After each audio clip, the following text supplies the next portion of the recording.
السلام علیکم ورحمۃ اللہ وبرکاتہ نحمده ونصلي على رسوله الكريم اما بعد فاعوذ باللہ من الشیطان الرجیم بسم اللہ الرحمن الرحیم رب اشرح لي صدری ويسر لي امری واحلل عقدۃ من لسانی یفقهوا قولی۔ ہمارا آج کا موضوع ہے زکوٰۃ۔ زکوٰۃ کا لفظی مطلب پاک کرنا، صاف کرنا اور کسی چیز کو بڑھانا ہے۔ اسلام میں زکوٰۃ کا کانسیپٹ یہ ہے کہ انسان ایک طرف اپنے مال کو پاک اور صاف کرے، دوسری طرف اللہ کے راستے میں خرچ کر کے اسے مزید بڑھائے، کیونکہ اللہ سبحانہ و تعالیٰ ایک کھجور کو بھی ایک پہاڑ برابر کر دیتے ہیں۔ یہ لکھتے ہیں کہ زکوٰۃ سے مراد وہ متعین رقم ہے، متعین سے مراد فکسڈ، جو ایک مال والا آدمی یعنی مالدار آدمی اپنے مال میں سے سال کے آخر میں نکالتا ہے، اور یہ سال ہجری سال ہوتا ہے۔ اس طرح وہ اپنے کمائے ہوئے مال کو پاک کرتا ہے، کیونکہ جب انسان کمائی کرتا ہے تو کوئی بھی کام کرے، خواہ تجارت ہو یا کوئی جاب کرتا ہے یا کوئی اور محنت کرتا ہے، تو کہیں نہ کہیں اس سے کچھ نہ کچھ کوتاہی ہو جاتی، کہیں بھول چوک کا احتمال ہوتا ہے، کہیں کسی پر زیادتی ہو جاتی ہے۔ تو وہ مال جو انسان کے پاس بطور نفع جمع ہو جاتا ہے، ایک جزئی حصہ کو، جزئی یعنی اس کا ایک حصہ خدا کی راہ میں دے کر بقیہ حصے کو وہ اپنے لیے جائز طور پر قابل استعمال بنا لیتا ہے۔ گویا وہ مال کو چال ہوتی ہے جو نکال دی جاتی ہے، اور اس طرح باقی مال صاف ہو جاتا ہے، پاک ہو جاتا ہے۔ اپنی کمائی میں سے زکوٰۃ کی رقم نکالنا اس بات کا عملی اعتراف ہے کہ اصل دینے والا خدا ہے، کیونکہ زکوٰۃ اللہ کے حکم کے مطابق دی جاتی ہے اور اللہ ہی کے بتائے ہوئے راستے پر دی جاتی ہے۔ تو جب انسان اپنے مال میں سے کسی کو اللہ کے حکم کے مطابق دیتا ہے، اللہ کے بتائے ہوئے طریقے کے مطابق دیتا ہے، تو گویا وہ اللہ تعالیٰ کا شکر ادا کر رہا ہوتا ہے۔ جب دینے والا خدا ہے تو بندے کو چاہیے کہ اس کے دیے ہوئے میں سے خدا کی راہ میں خرچ کرے، یعنی اسی کے پسند کے مطابق اور اسی کے بتائے ہوئے طریقے کے مطابق خرچ کرے۔ زکوٰۃ کا قانون یہ ہے کہ مال والوں سے لے کر اس کو بے مال والوں میں دینا، یعنی جن کے پاس مال نہیں انہیں دینا۔ یہ دولت کی گردش میں پیدا ہونے والی نابرابری کو دوبارہ برابر کرنے کا ایک طریقہ ہے۔ دولت کی گردش سے مراد یہ کہ مختلف لوگوں کے پاس جو مال آتا یا جاتا ہے، کبھی ایک مال ایک کے پاس ہوتا ہے، کبھی دوسرے کے پاس، کبھی تیسرے کے پاس۔ علی جو مال کا لفظ ہے یہ بھی عربی میں مالا یمیل سے ہے، جس کا معنی ہوتا ہے ڈھل جانا، مائل ہونا، کسی کی طرف جھکنا۔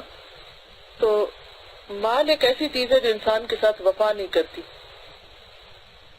وہ جب آپ کے پاس ہوتا ہے تو وہ آپ کے پاس نہیں رہتا، وہ کچھ ہی عرصے کے بعد کسی اور کے پاس چلا جاتا ہے، اس کی طرف جھک جاتا ہے، اس کی طرف مائل ہو جاتا ہے۔ مختلف طریقوں سے، کوششوں سے دوسرے لوگ اس کو حاصل کرنے کی کوشش کرتے ہیں، تو اس لیے یہ مسلسل ایک گردش میں رہتا ہے۔ کہتے ہیں کہ یہ دولت کی گردش میں پیدا ہونے والی نابرابری کو دوبارہ برابر کرنے کا ایک طریقہ ہے، یعنی اگر کسی کے پاس زیادہ چلا گیا، کسی طرف زیادہ ڈھلک گیا ہے، تو وہ وہیں پر نہ رہ جائے بلکہ وہاں سے آگے نکالا جائے اور اس تک پہنچ جائے جس کے پاس نہیں ہے یا کم ہے یا جو مستحق ہے۔ اس طرح مال والوں کو یاد دلایا جاتا ہے کہ تمہارے اوپر ان لوگوں کا مالی حق ہے جن کو تقسیم میں کم حصہ ملا یا سرے سے کچھ نہیں ملا، اور اس میں بندوں کا ایک امتحان بھی ہے، کیونکہ اللہ تعالیٰ نے لوگوں کو مختلف درجوں میں رکھ کر کچھ کا حصہ کچھ دوسروں کے مال میں شامل کر دیا اور پھر ان کے ذمہ ڈالا کہ وہ حقداروں تک اس کو واپس لوٹائیں۔ زکوٰۃ کا تعلق اخلاقیات سے بھی جڑا ہوا ہے، یعنی زکوٰۃ صرف ایک فریضہ ہی نہیں، اور زکوٰۃ صرف ایک مال میں سے کچھ خرچ کرنا ہی نہیں، بلکہ اس کا تعلق انسان کے اخلاق سے بھی ہے۔ زکوٰۃ ایک طرف دینے والے کے اندر سے بخل اور خود غرضی کے جذبات کو نکالتی ہے، وہ دینے والے کے دل میں فیاضی اور انسان دوستی کی روح پیدا کرتی ہے۔ یعنی زکوٰۃ انسان کے دل کو وسیع کرتی ہے، انسان کے اندر دوسروں کے لیے جو دلوں میں تنگی پیدا ہو جاتی ہے اس کو نکالنے کا ذریعہ بنتی ہے، اور انسان کے دل کو وسعت دے کر دوسرے انسانوں کی ہمدردی کا احساس بھی پیدا کرتی ہے۔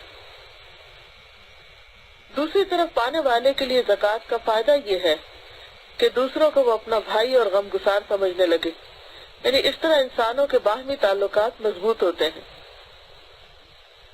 دوسروں کے بارے میں اس کے دل میں حسد کے جذبات نہ ابھرے، کیونکہ ظاہر ہے جس کے پاس زیادہ ہوگا لوگ اس سے جالس کریں گے، اور جب جالس ہوں گے تو پھر نفرت پیدا ہوگی اور تعلقات میں خرابی آئے گی۔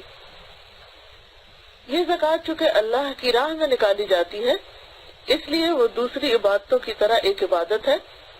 بظاہر وہ انسانوں کے درمیان تقسیم کی جاتی ہے، مگر اپنی حقیقت کے اعتبار سے وہ انسان کو خدا سے جوڑنے والی ہے، وہ انسان کو خدا سے قریب کرنے کا ایک ذریعہ ہے۔ تو گویا ایک طرف زکوٰۃ بندوں کو اللہ سے جوڑتی ہے اور دوسری طرف وہ بندوں کو بندوں سے جوڑتی ہے۔ زکوٰۃ اپنے اسپرٹ کے اعتبار سے یعنی اپنی روح کے اعتبار سے عبادت ہے اور اپنی خارجی تعمیل کے اعتبار سے خدمت ہے۔ تو اس سے یہ پتہ چلتا ہے کہ اسلام میں جتنے بھی فرائض ہیں وہ محض ایک بے روح قسم کی ایکٹیویٹی نہیں بلکہ اس کے اندر گہرے معنی اور مقاصد اور فوائد چھپے ہوئے ہیں۔ اگر انسان کو یہ سارے فوائد نہ بھی معلوم ہو اور انسان اللہ کی خاطر اللہ کو خوش کرنے کے لیے اپنا یہ فریضہ ادا کرتا ہے تو غیر محسوس طریقے سے وہ ان فائدوں کو پا بھی لیتا ہے جو اللہ نے اس فرض کی ادائیگی کے پیچھے انسان کے لیے رکھے۔ اب آپ کچھ کہنا چاہیں تو فرمائیے۔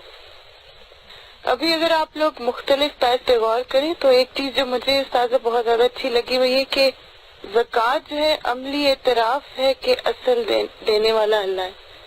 یہ اتنی خوبصورت بات ہے کہ بالکل پھر انسان کے اندر سے بے رغبتی جیسے آ جاتی اس کے اندر مال کی نا کہ یہ میرا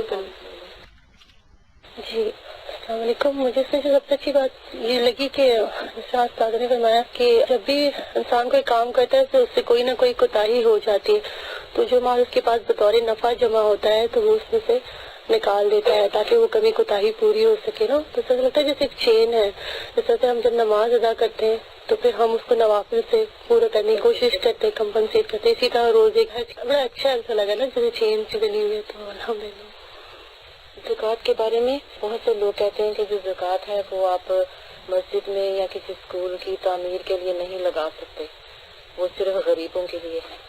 اصل قرآن پاک میں اس کے جو بتائے گئے ہیں کہ کہاں کہاں پر خرچ ہونی چاہیے اس میں فی سبیل اللہ کا لفظ آتا ہے۔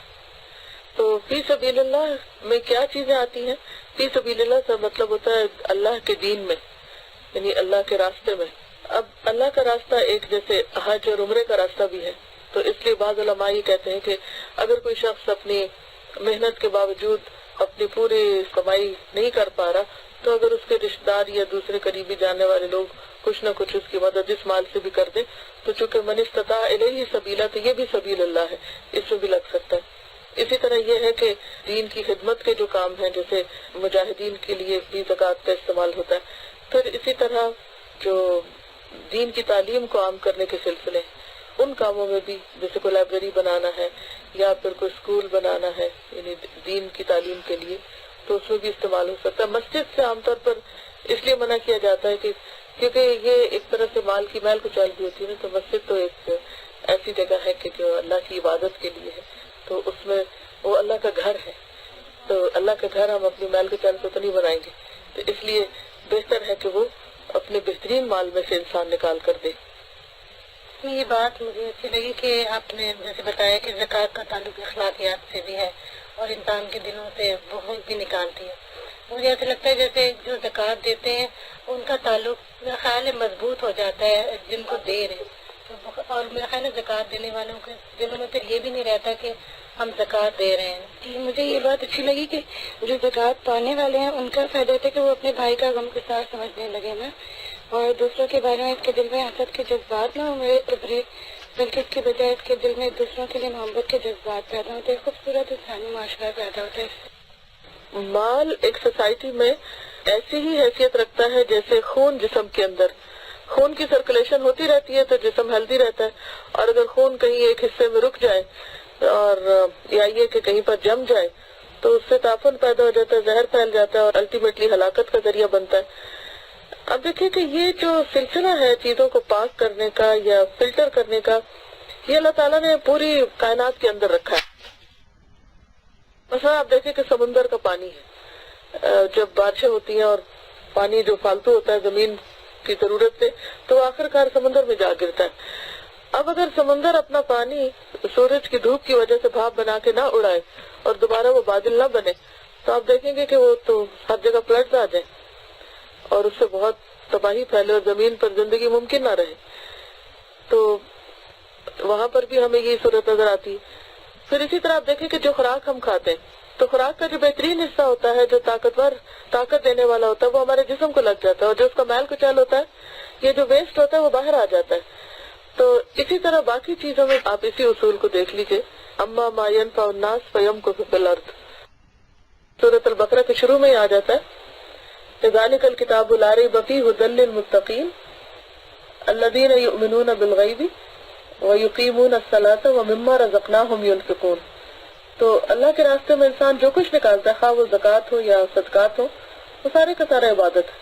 کیونکہ دینے والا ہاتھ لینے والے سے بہتر ہوتا ہے. تو جب انسان اپنے ہاتھ سے نکالتا ہے تو یقینی طور پر اس کے اندر ایک خوشی اور ایک اطمینان پیدا ہوتا ہے، اور یہ انسٹنٹ ریوارڈ ہوتا ہے. میں آپ سے اجازت چاہتی ہوں. السلام علیکم ورحمۃ اللہ وبرکاتہ. سبحانک اللہم وبحمدک، نشہد ان لا الہ الا انت، نستغفرک ونتوب الیک. السلام علیکم ورحمۃ اللہ وبرکاتہ.